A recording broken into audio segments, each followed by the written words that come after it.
Have you ever wondered what made the original Warzone so amazing? Was it the sound design? Was it the gameplay? Was it the voice acting? Or was it just the timing of it? Well, I'm gonna give you the 7 reasons why Warzone was so popular. And we're gonna start off with the sounds of Warzone. The sounds of Warzone were unique because they were obviously designed by a professional sound engineer, someone who knew what they were doing, because all of the major sounds in Call of Duty Warzone all fall within the ideal sound range.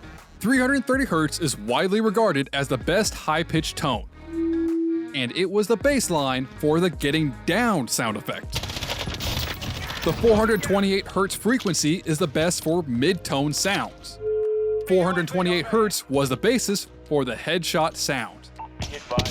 530 Hz was the best low-tone frequency.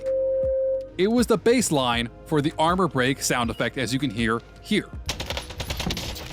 And on top of this, the 600 to 900 Hz frequency range is considered to be the second most appealing sound range that human ears can hear, which coincidentally is where all the silencers and suppressors fell. And in addition to all of this, what made Call of Duty Warzone sound also unique was that the sound changed depending on what type of environment you were in.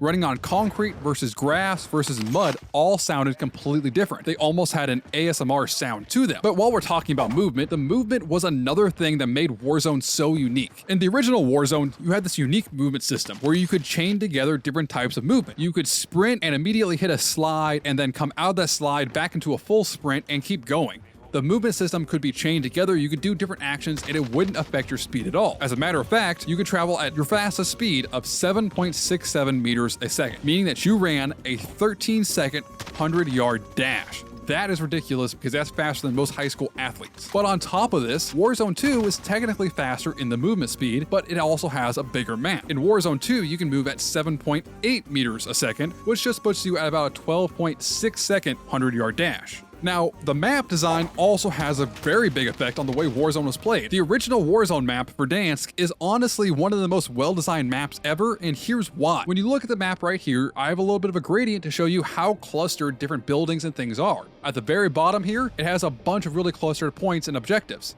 At the very top, it's very spread out. But scientifically, it was designed in a pretty genius way. If you create a radius between any of the 2 points on the bottom of the map, you will also find that the circle either touches or envelops an entire other objective. Now you spread it across all of these points, it basically shows you that everything on the bottom of the map is really close together, and that's why it felt so chaotic. Now you move up to the middle of the map, and you put that same circle in the middle of the map, you'll notice that all of the objectives are just outside that range, but as you notice, they're kind of small little buildings and such that separate out this huge kind of middle area. But now you go to the top of the map and you take those same circles, they're not even in resemblance to each other. They're not close to each other in the slightest.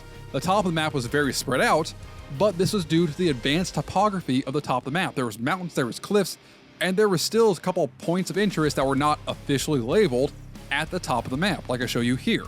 The map of Verdansk was literally designed to be the best map any battle royale game can have. As you get closer to the coastline, you get more hectic and more fighting. As you move farther north, it's more of a sniper's paradise and there's a lot less cover. The map was designed in a way that it gave every player the chance to play how they felt, whether it be dropping hot and getting around with an SMG, or dropping cold and kind of sniping at people from a distance. The map was designed for all players. And along with this, all the weapons in the original Warzone were designed to feel and play very well. So when you actually look at the gunplay itself, not talking about the time to kill, but just how you use the gun. The gunplay was significantly faster in Warzone 1 than in Warzone 2. So technically in Warzone 1, guns aimed down sights faster than the human reflex was capable of comprehending. The average AR response time was 228 milliseconds to get down sights in Warzone 1, and the average human reaction speed is 250 milliseconds. The fastest you could get would be 200 milliseconds, meaning that it was literally operating as fast as the human reflex. The fastest gun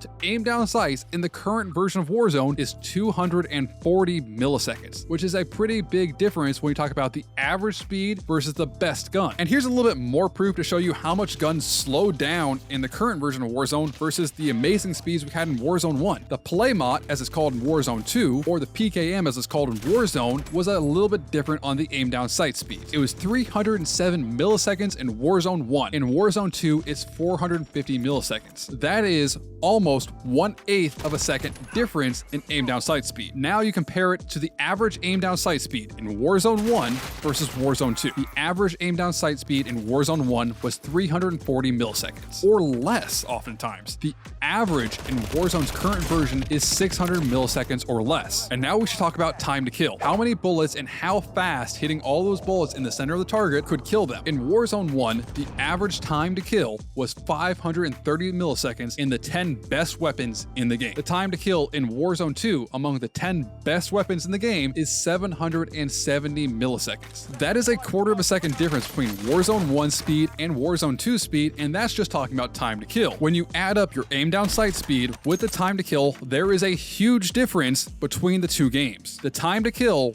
after aiming down sights in Warzone 1 was 800 milliseconds. It took you less than a second to get aim down sights and kill someone in Warzone 1. And in Warzone's current iteration, it is 1.35 seconds. That is 160% slower than the original speed of the aim down sights and time to kill combined in Warzone 1. That is a huge difference when it comes to gameplay. But on a positive note, the Gulag was one of the most ideal and iconic inventions that Warzone brought to the table. In the previous versions of Battle Royale, you either died and you were out completely from the game like in PUBG, or your teammate had to collect your respawn token and take it to a redeploy spot and bring you back into the game like we saw in Apex and in Fortnite later on. Call of Duty brought forward the Gulag, an idea that was very simple at its base, but very distinguishable from everything else on the market. This is basically Thunderdome rules. 2 people go in, 1 person comes out, and they get to redeploy back to the area of operation. The Gulag was something that no other game in history had ever done. It was completely unique and completely ripped from Mad Max, if I may say so myself, but it was something that defined Call of Duty, because now instead of being out of the game and having to wait for a chance to come back, it was up to you. You had a 1v1 skill test to prove that you were worth coming back to the Warzone and getting a second chance to try to win the game. But ultimately, the thing that made Warzone the most iconic was timing. As Makarov says in the newest Call of Duty, "Timing is everything, General." And timing is in fact everything. Warzone 1 was an extremely well-made game that released on March 10th, 2020. And only 5 days later, on March 15th, the world officially began its lockdown period. Everyone was stuck at home with nothing to do but play video games. On top of this, Warzone offered a unique and fun experience with something Call of Duty fans had been begging for years: full crossplay. You could play a game on Xbox with your PC and PlayStation friends and not experience any problems and all be in the same game together. After 10 days, Warzone hit 30 million players.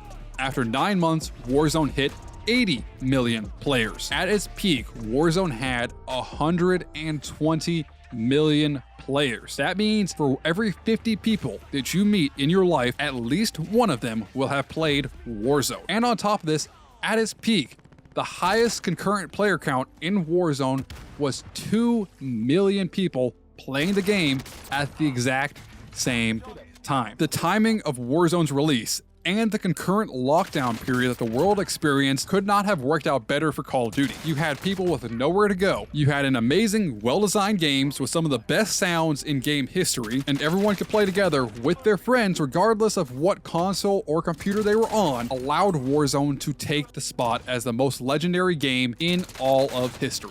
I mean, I love Warzone so much that I'm literally making this video because I wanted to talk about why it was so awesome. And as a matter of fact, I have the honor and the privilege of being the last person to ever play Warzone ever. And if you don't believe me, then you can watch this video right here and I will prove it to you.